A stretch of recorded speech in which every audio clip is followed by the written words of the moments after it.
諗唔到我哋佳景康城係坦洲一個最靚一個豪宅盤啊！既然都會做翻一個園林嘅升級啊！因為既然咧呢度係我哋佳景康城嘅3期啦，19年一個新盤啊，居然仲會做翻個升級，包括我哋入戶嘅一個門樓啦，加埋我哋嘅一個入戶大堂啦，仲有我哋小區呢邊咧都會做翻好多新嘅一個綠化嘅。咁大家有冇睇過呢個佳景康城咧？如果係冇睇過嘅話，我帶大家去睇下我哋佳景康城一啲商業嘅配套啦，樓下有咩商鋪咧，跟住咧仲睇翻我哋嗰個樣板間啦。我哋而家係位於我哋佳景康城一個3期，一共係分4期去打造嘅。咁呢個3期咧就係一個樓王所在啦。佢見到咧，我哋而家密度都非常低，非常舒服嘅。咁你去睇下出面睇下我哋嘅商業街先啦。嗱，呢度咧就係我哋樓下嘅商業街啦。咁我哋樓下啲商鋪咧，全部係我哋佳景康城自持嘅。咁啊，根據我哋業主嘅需求咧，就會入駐唔同嘅商家啦。而家目前有嘅咧就係我哋嘅正風魚啦，仲有瑞幸咖啡，仲有我哋嘅麥當勞啦。咁我哋正風魚咧係呢個比較出名個食魚鮮嘅一個食肆啦。中山啲美食咧，你放心啦，全部係新鮮，非常好食嘅。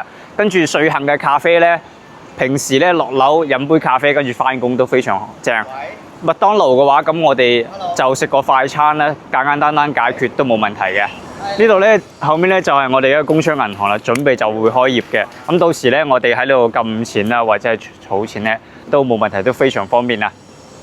嗱，香港人北上咧嚟到我哋坦洲最關注係咩嘢咧？就係我哋廣通巴士啦。見到咧香港國際機場城市候機樓啊，到時呢度就會停一部咧廣通巴士，直達到我哋香港機場啦。出到我哋小區門口咧，直接就可以坐上巴士，跟住翻到我哋香港。咁呢個佳景康城嘅地段點解咁緊要咧？就係因為我哋嗰邊啊，嗰啲高樓咧，其實就係我哋珠海華發啲樓盤啦。所以同我哋嘅珠海係一條路之隔嘅，去到我哋嘅山姆超市咧，加埋我哋嘅城軌站都係非常之方便嘅。咁就帶大家嚟到我哋3期樓王呢個144平方嘅用眼間先啦。咁我哋呢邊咧係2梯嘅3戶嘅標準一個豪宅嘅一個走廊配置啊。跟住咧，我哋144平方係做翻4房嘅。我哋佳景康城嘅交樓標準係非常之高嘅，睇我哋呢個智能家居系統咧，到時都係有嘅。咁我哋一個名廚嘅一個U 型嘅廚房啦，企幾個人都冇問題。呢啲咧排櫃位咧，到時都係做翻好俾你嘅，全為啲定製好，非常靚嘅一個。咁嚟到我哋客廳啦，6米3嘅一個開間啦，南北通透啊！可以見到咧，我哋成個餐廳同客廳咧，完全係分離晒嘅，唔似其他嗰啲房間。跟住咧就睇翻我哋嘅園林啦。我哋嘅小區咧都係比較密度都比較低嘅，跟住咧睇翻我哋一個廣場啦，都比較舒服啲。後面咧就都係睇翻我哋一個小區園林嘅。我哋睇下我哋嘅休息間先，我哋嘅呢邊咧就係我哋一個衞生間啦。咁拍起身咧，好似睇起身比較細，但係其實係進深非常之長㗎，都有6米㗎。咁我哋呢邊咧就係做翻一個兒童房嘅一個設計啦 ，design。我哋啲空調全部係中央空調。呢度嘅一個一線嘅品牌咧，全部都係有做翻啲知名嘅嗰啲建材品牌嚟嘅。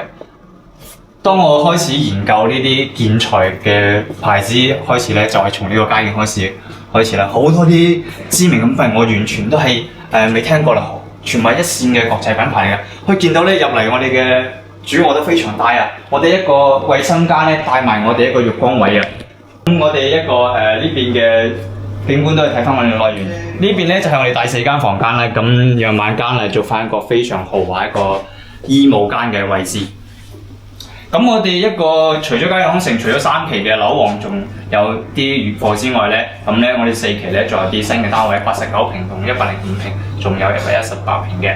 咁嗰啲就交樓比較遲啲。咁我哋呢邊咧就係一啲19000蚊嘅啲現樓，咁成個3期都係居住得非常舒服嘅，咁配套都非常齊全。等陣先，你走住。